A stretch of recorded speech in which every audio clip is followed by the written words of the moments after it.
Good morning. I'm Quentin, and I pastor the Father's House, and I pray in this chapel here on the prairie of Kansas. And I have been praying for you this morning. I'm so glad you stopped by, and I just want to give you an encouraging word this morning. Just a little tidbit, maybe.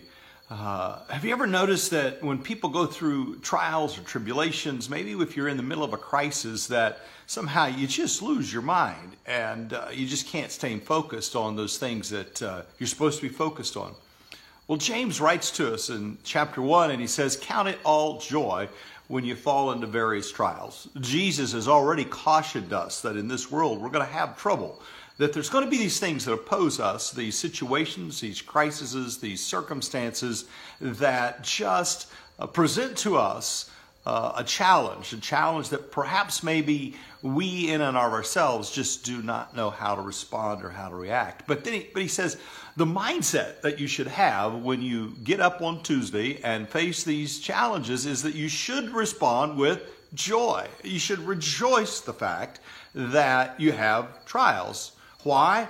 Because he said, when the testing of your faith comes, it'll produce patience, and that patience will produce endurance, and so on and so forth, and you will lack nothing. It's a tremendous verse when he says, even in spite of the trials, if you are responding in joy, you'll lack nothing, which really means that every trial, challenge, circumstance, situation is carrying with it a blessing that you had never imagined.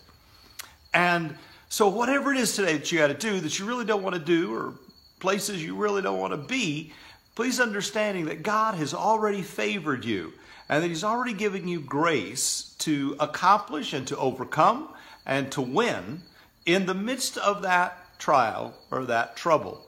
So if you're facing something this morning and you're getting up and you're heading off, instead of going, "Oh my goodness," recognize that the trial that the enemy thinks should just overwhelm you really should excite you. You ought to get up this morning and think, "Oh my goodness, I've got a trial, I've got a trouble. That must mean that God is getting ready to bless me in a way that I have yet to imagine. I'm about to discover potential and ability inside myself that I didn't know yesterday."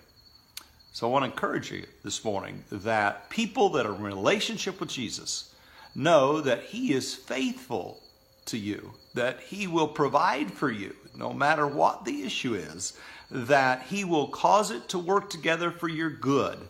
And you can alter your mindset as you're going out the door this morning. You can change it from "woe is me" to "wow, he is with me," and that he is going to be in the middle of this trouble and this crisis, and when this is over, I will lack nothing.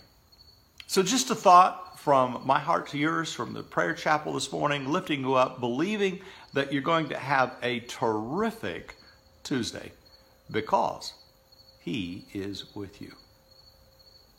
Now, if there's anything I can pray for you about, please just send it right back to me. I will be here for another few minutes, and I'll pray for you. If not, I'll pray for you tomorrow evening or this evening as I come back into the chapel.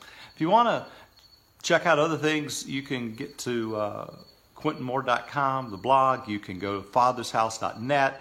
I know there's a YouTube channel. We're all the time just trying to give you some scriptures, some words, some things that we think will actually practically help you change your thinking and create an atmosphere and environment where the love of God can manifest his reality in your life. Peace.